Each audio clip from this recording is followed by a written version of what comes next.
Hello and welcome to The Bottom Line on TVP World, where we unpack some of the main business and economic stories of the day. I'm your host, Marie Cato. U.S. President Donald Trump's recent announcement to withhold American military aid has added to increased geopolitical tensions across the Atlantic. Now our attention is being drawn to frozen Russian assets and what they could possibly do to support Ukraine. But while there may be good intentions, there are several technical and legal hurdles that have to be overcome before anything can be done. Before we get into the broader discussion regarding Europe's prospects of accessing Russia's frozen assets, let's take a look at a feature prepared by our reporter, Jan Kennedy. Over the past 3 years, scenes like these have become a regular sight across Ukraine as Russian missiles and drones devastate the war-torn country. According to recent estimates, the post-war reconstruction of Ukraine will cost €524 billion. Initially, EU member states, including Poland, had been advocating for the use of some €200 billion of Russia's frozen foreign assets as compensation. Everyone knows that it would be good if Russian assets were not just frozen, but seized and allocated for the defense and reconstruction of Ukraine. Since the US administration turned its back on Ukraine, the EU has vowed to step up military aid to the embattled country, but this capacity is limited and won't last long without a boost. Most of the frozen Russian assets held in the EU are stored in Euroclear, based in Brussels, and primarily invested in EU government bonds. By now, it seems like a fairly large or even very large, overwhelming share of these bonds have matured. That means basically these assets have turned into cash that are now held in bank accounts. So far, Western officials, including the UK, have tapped into the windfall profits from these funds to back the embattled country, mainly in the form of collateral against loans. But transferring this money to Ukraine is much more complicated. Every state has an immunity from such action as confiscation of their money located in other countries, especially if we talk about some form of investments. And confiscating these assets would be an unprecedented move. Central bank assets of Afghanistan and Iran have been frozen by the US over the past couple of decades.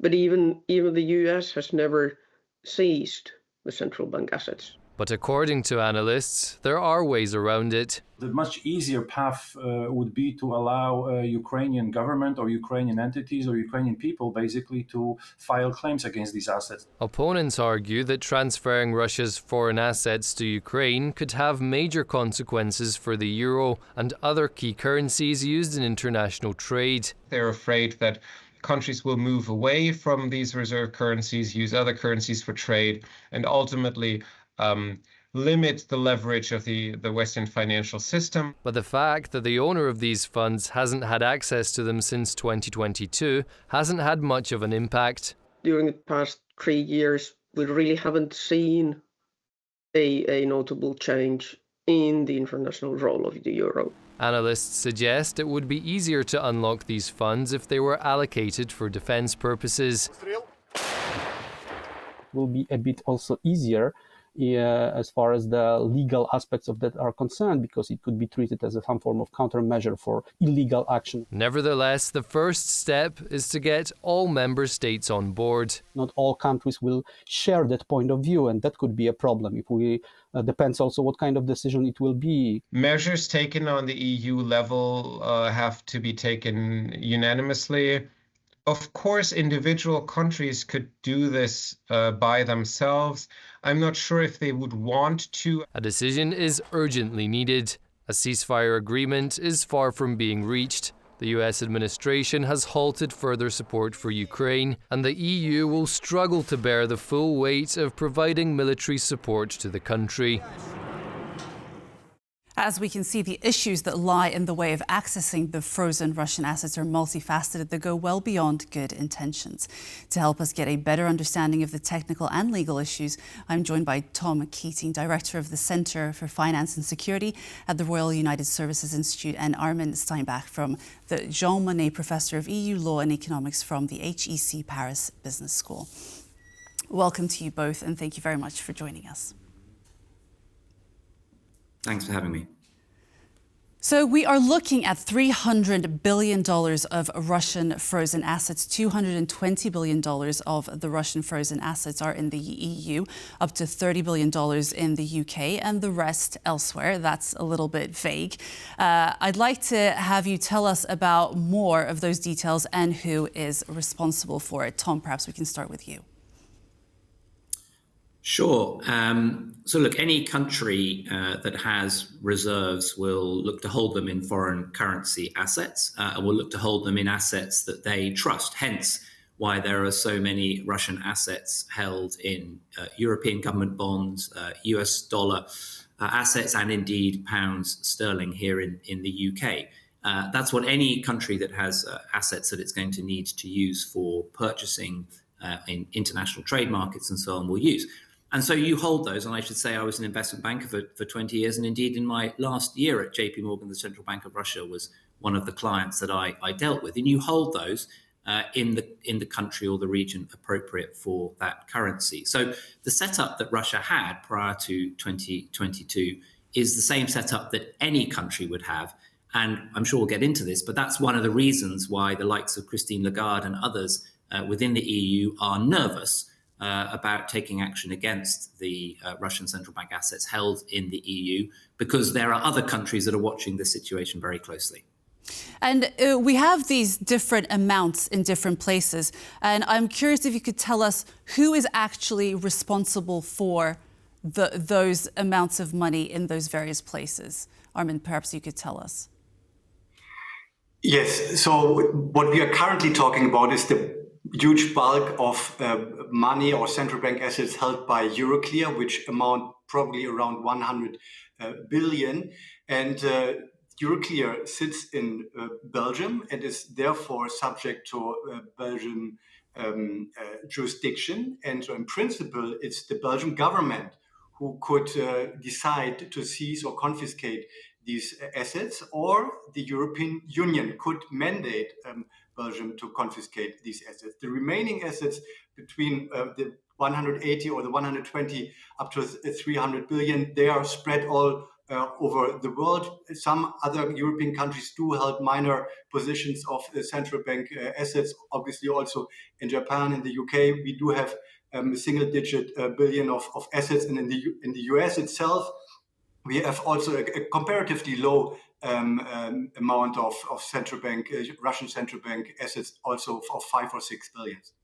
I just wanted to emphasize, especially for our viewers, that Euroclear is actually a Belgian securities clearinghouse, so it's not a bank. And I was wondering whether you could tell us what legal position it places them in, what responsibilities do they hold, especially in light of whose money it is and what that money could actually be used for. Tom, perhaps you could tell us about that. We'll think about the practicalities, right? I mean, just think about if you're an individual and you buy a whole load of bonds or a whole load of shares, what do you do with them? Do you keep them under your mattress? Do you keep them in the cupboard at home? No, you keep them at a custodian, and that is most often a banking institution. And so essentially that's the role that Euroclear plays. It plays it on a massive scale, and it's one of the biggest, along with Clearstream in Luxembourg. They're the two main custodians on this side of the Atlantic. So they're basically guardians of those assets. And I should say, I mean, Euroclear finds itself in a very uncomfortable position. It's an apolitical organization. It plays a very important role in the global financial system. And it finds itself under the spotlight because it is the place that the Russian central bank has chosen to custody the assets that it is holding on behalf of its national wealth. And now moving on, Armin, perhaps you could tell us, so there's this heated discussion among the Western countries about whether those assets can be seized, with some parties obviously arguing that it would be hard to do that from a legal point of view. Could you tell us about what those hurdles are, legal or otherwise? So the core hurdle that has to be overcome is that the central bank assets enjoy immunity, sovereignty immunity, which is a principle of international law, that no state should render judgment over the assets of another state. That is the principle. And the question is, can we circumvent or justify a breach of this principle? And there the question is whether the EU could take countermeasures against Russia. And the first countermeasure that had been taken was the freezing, which is a sound countermeasure, which is also recognized as being a legal way of doing countermeasures.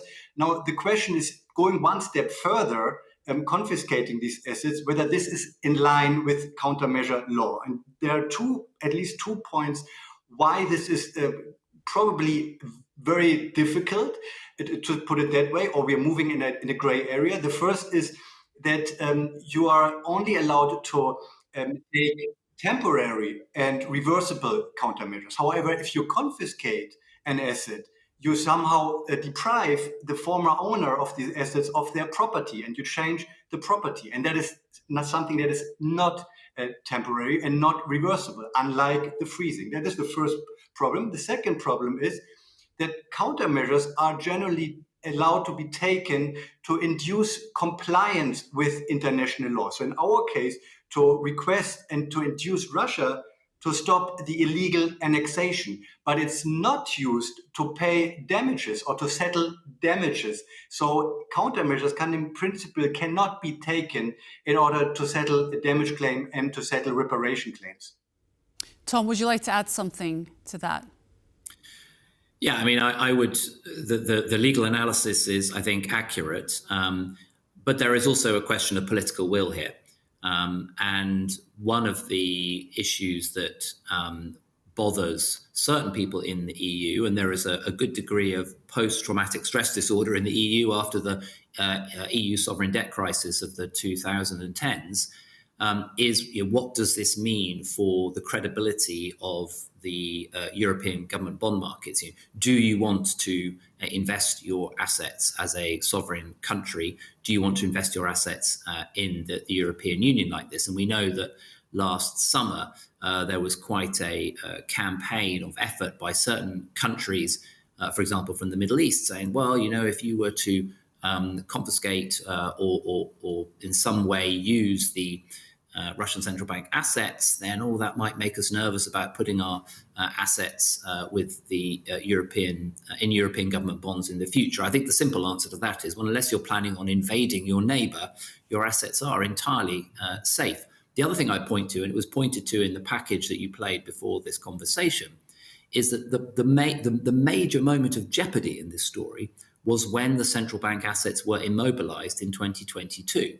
I mean, I think that took people's breath away when that happened. I would still say that was the most powerful measure taken on sanctions since February 2022. And did the markets get roiled and get disturbed about that? No, they didn't.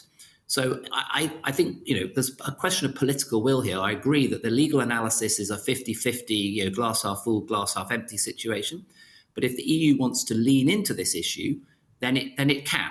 I think it's perfectly possible. It's a question of political will. Sure. I want to look at a slightly different angle in terms of the issues here. Professor Marek Madej from the Warsaw University, who was interviewed by one of my colleagues a couple of days ago, brought up the issue of state immunity, which means that a state cannot be brought to court in another state, which would basically happen if someone were to file a claim against Russia. Let's hear what he had to say. That's the problem, that if we want to do it fully legally, the problem is of immunity of a state. If we think about some decisions which are legitimate in political terms, but not maybe fully legal, or we have to do some innovative interpretation of current legal rules, then it will cause problems in that sense that it could be questioned somehow. But as I said, the problem is also of legitimacy of some claims issued by Russia, which, let's say, want to have very strict interpretation of some international regulations and then ignore other international regulations. So, gentlemen, what are your thoughts in terms of what you have shared with us? Armin, do you think that this is as relevant or perhaps less relevant in terms of your legal analysis that you shared with us?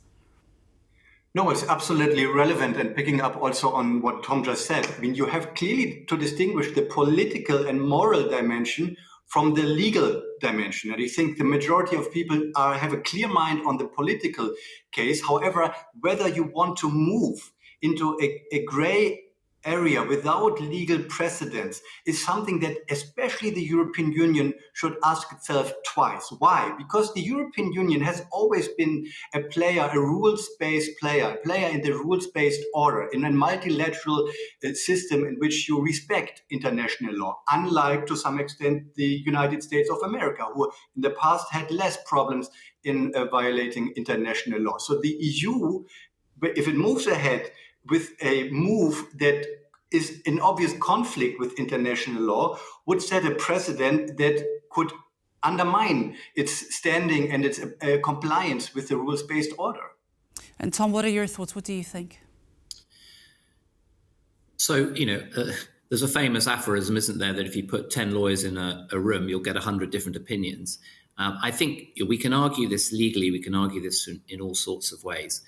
The one thing which disappoints me a little bit is the lack of creativity in thinking about this. So the loans collateralized by the profit on the interest, which is the funds that have been advanced by the UK and others in recent months to Ukraine, was a function of some creative financial engineering. And I say this as, someone who works as an investment banker for 20 years. So to the point, for example, about reversibility, well, actually, technically, the assets in Euroclear are immobilized, not frozen. It's a technical difference. So could we perhaps use those as collateral for bigger loans made to Ukraine? Loans are reversible.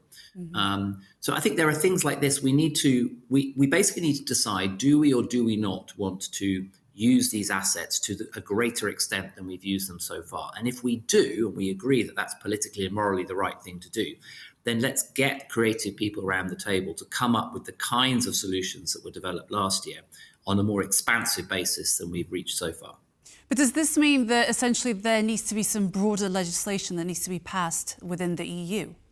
What do you think? No, I don't think it's a question of legislation. I think it's a question of deciding, do we want to get to an answer which says that we're going to make available to Ukraine a larger portion of the value of the assets that are being held at Euroclear and elsewhere, or not? And if the answer is yes, we do, then we need to think about how we can construct, as I say, collateralized loans, for example, that are secured against these assets. At the moment, we're aiming for the lowest common denominator solution, and we need to be a lot more creative if we want to provide Ukraine with the sort of funds that it's going to need. I mean, I have to say, I'm amazed that Donald Trump has not yet said, look, there's all that money lying in Europe, and you guys need to figure out how to use it for the benefit of Ukraine. It's the ultimate deal for the ultimate deal maker. So essentially, it's actually simpler. Creative. It's actually simpler than it seems.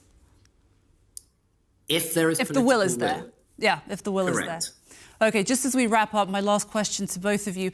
Earlier this week, the UK and France came forward with a plan to seize Russia's frozen assets, but tensions have emerged between them and regarding the plan itself. Can you both tell us more about this and the issues, and what are the chances that they will be overcome? Armin, let's start with you as we wrap up.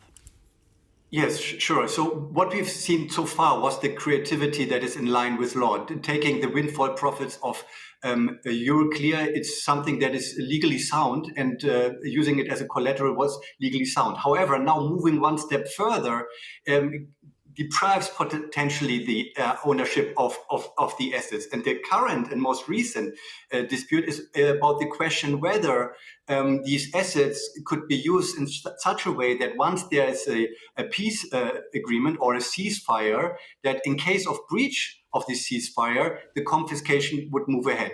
And there, given the legal constraints, and please don't misunderstand me, politically, I think it would be important to take these assets, but from a legal perspective, this problem would be the same. Even if you use it as a breach for a ceasefire, it would again be a potential violation of sovereign immunity and therefore an illegal countermeasure.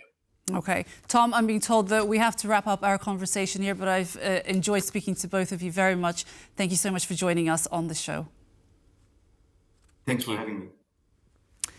And we were joined by Tom Keatinge, Director of the Centre for Finance and Security at the Royal United Services Institute, and Armin Steinbach from the Monnet Professor of EU Law and Economics from the HEC Paris Business School. Thank you so much for being with us today. I was your host, Marie Cato. Join us every weekday afternoon for The Bottom Line at 5:10 CET on TVP World. And for the latest in regional business, follow us on X and on tvpworld.com. And for more news and analysis, stay with us on TVP World. Goodbye.